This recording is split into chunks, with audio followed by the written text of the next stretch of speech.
What's up guys, I'm Phoenix Master 1 and this is going to be my first impression and mini analysis of the Bridal banner this year. And the first unit we have is Bridal Lilina. She is a blue mage cavalier and she's a lot similar to Legendary Lilina but with true damage and blue color essentially. So her weapon, we actually do see her stats over here, so these are her base stats. She actually has very high base attack at 44 and her weapon, True Love Roses, works really similar to Studied 4 Blaze, where it gives her -1 special cooldown. It also has Quicken Pulse built into it. It provides her with +6 attack and resistance in the combat, and now it can give her true damage based on 10% of her resistance. Now 10% is not really all that much, and a lot of times it is going to be translating to 5 or 6 true damage, which is not the most, but still I guess it's something extra. And then she's got Gifted Magic, just like Legendary Lilina, and we have a new skill now, which is kind of like Life and Death, but for a lot of these units who want to have high resistance. So Still Water 4 provides you with +7 visible attack and resistance, and gives you a penalty of -5 defense. So it does provide you with visible stats similar to Life and Death, and this can definitely work out for the skills which have visible resistance or visible attack check. And Lilina definitely appreciates the visible attack from this skill because AoE specials like Gifted Magic, Blazing Wind, Growing Wind, all of those specials do account the visible attack stat of the unit into the calculation. So that's why a lot of AoE units are going to be running Life and Death, and even Legendary Lilina runs double Life and Death ideally. So Still Water is an option now for these units because they can preserve their resistance and actually increase their resistance only at the cost of reducing their defense. So defense pretty much becomes like a dumb stat, and this skill is best for a lot of the slower AoE mages who want to have extra attack but don't really want to compromise their resistance, kind of like Bridal Lilina and Legendary Lilina, and units who want to meet the visible resistance check for stuff like Sabotage skills, Ploy skills, for Elimine of course, Temari Dagger. All of those units can use these skills. So overall a niche skill, but definitely a nice skill for these kinds of units. And then she's got AR Fod Trace and Joint Distant Guard. Joint Distant Guard is a bit odd on a cavalier who's going to be away from her allies many times, but still it's a good option I guess. And as it is, many people do run Fod Trace on Legendary Lilina, so now she just has that in her base kit. So Legendary Lilina ends up being a really strong blue mage nuke with her AoE special Gifted Magic, and she does have really high base attack at 44 and also has good resistance at base 42. She mainly competes with Happy, who can also pre-charge her specials like Ruptured Sky and Glimmer, and does have the effective damage against dragons and beast units, so Happy gets an edge over there. And Bridal Lilina excels at being an AoE nuke, so both of them kind of work similarly but have their own niches. And both of them are going to be solid options. It just depends which fits on your team, but still Bridal Lilina is definitely going to be a formidable nuke. Even just as a one-off copy, she's going to be putting in a lot of work. And then moving on, we have got Bridal Sophia, and this time she is a red mage flier. We did get Halloween Sophia as a blue mage flier, and at the very least Sophia in this alt has got a preferred weapon. So she's got Dragon Bouquet, and this provides her with +3 attack and gives +5 to all of her stats, and also has the Raven Tome effect built into it. And finally, it also provides her with the guaranteed follow-up attack.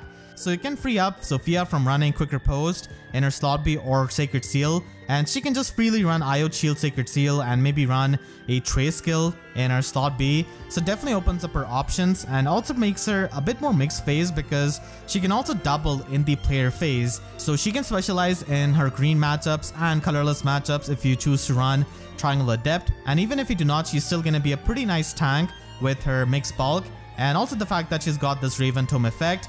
And we do see her taking out this Bull Flyer, who does have an effective damage against her, but is not really doing too much damage. And I think her overall stat spread is going to be more of a min-maxed Halloween Sophia. So she could have a lot less speed and just a bit better defense, and resistance being higher is always going to be nice for taking on stuff like Ninja Korin. And she doesn't really have the highest HP, so having a bit better bulk is going to be helpful. And her attack stat is definitely going to be workable, I feel like, so she can function decently well in the mix phase with her guaranteed follow-up attack that she can get from her weapon. The 4-star focus unit of this banner is going to be Bridal Cecilia, and Cecilia is a very popular character, so I know a lot of people are going to be trying to summon her and maybe make her as a merge project. She's a red mage cavalier, and unfortunately she doesn't really have any kind of preferred weapon. She has a new inheritable tome which can give you +5 attack and resistance in combat, and it also has half bonus doubler built into it, which only applies for attack and resistance. So you can see that it will have good synergy with Rouse Attack Resistance or with Attack Resistance Menace. So the bonus doubler part is only going to be available for those two stats, which also means that if you run into low attack resistance, then it is going to be shutting down the bonus doubler part of this weapon. Nonetheless, she does provide you with some good fodder and Rally Attack Resistance Plus, and also Attack Res Ruse, which was only available on Selena before, and this being available on a 4-star demote is definitely pretty nice.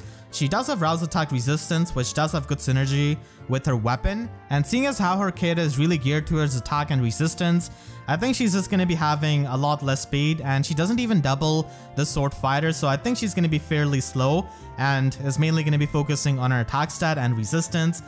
Pretty much like a new gen Summer Mercedes in a way, with no preferred weapon and focusing on her attack and resistance, and her defense is also not going to be that high, I think, but still I guess they could min-max her speed and give her more defense, which is something I would definitely like.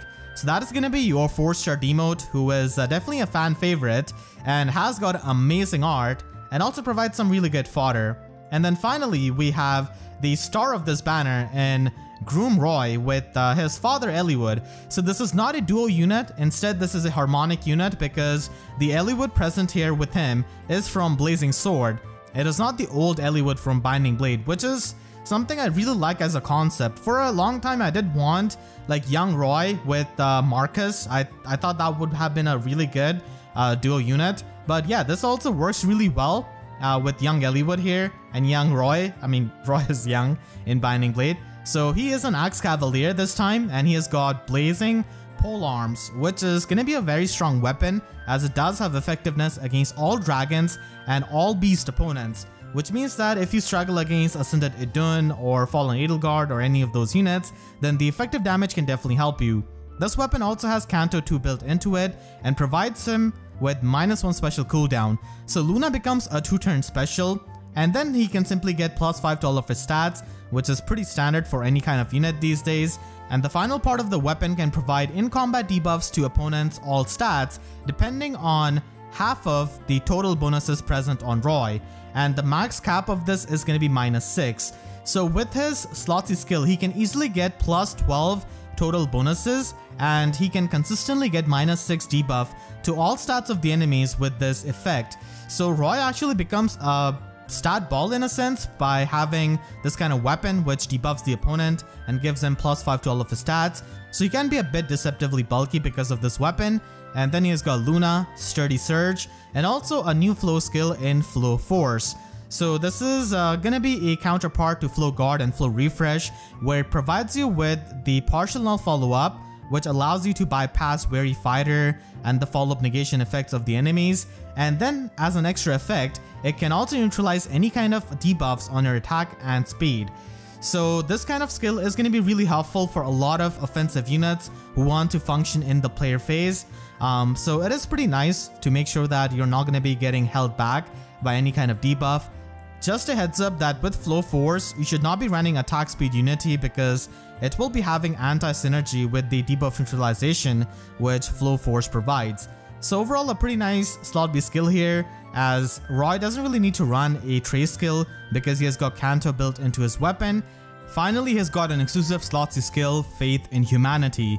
So at start of turn, if he's within 3 spaces of any human ally, he can give himself and the human allies +6 attack and speed buff for 1 turn.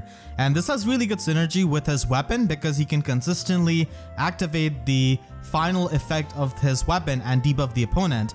And then the slot C has got another effect built into it, and this effect is actually global, so anywhere on the map, if he has got 2 or more human allies and if their total bonuses are above or equal to 10, then he can get the tempo skill, which means that he gets the null guard and also null special acceleration on the opponent. And this is really good for consistently triggering Luna and then getting the healing with Sturdy Surge, and also for consistently triggering Gale Force and not dying to stuff like Fallen Edelgard, who can just retaliate back with Bonfire, or Fallen Rhea, who can retaliate back with Iceberg. So that's a very good thing for a dragon and a beast slayer. And then his harmonized skill is going to be giving Resonance Shield, and also provides him and all of his allies with the Treachery effect. So this effect is actually pretty nutty because it can provide you with the true damage based on the total bonuses present on the unit. Now, it is going to be true damage based on its wording, which is really similar to that of Dominance. So you could think that this is basically Dominance, which works on your own visible buffs.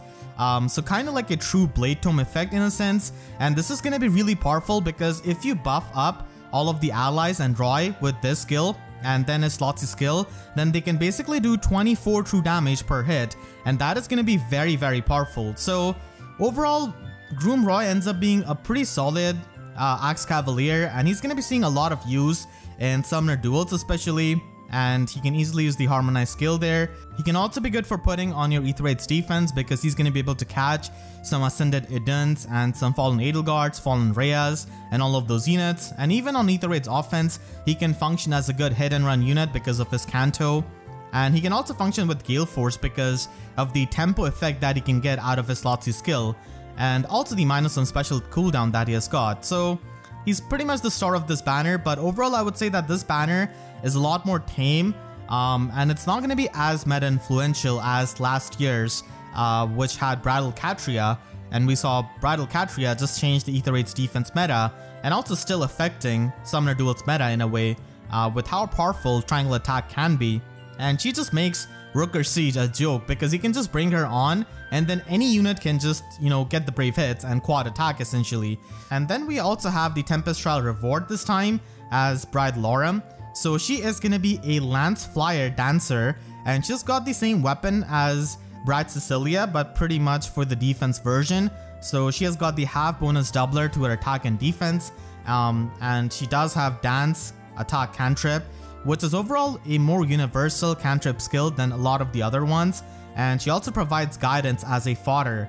So Guidance was not available on any kind of Grail unit as a fodder, and we only got a limited ephemera a really long time back in form of Tana.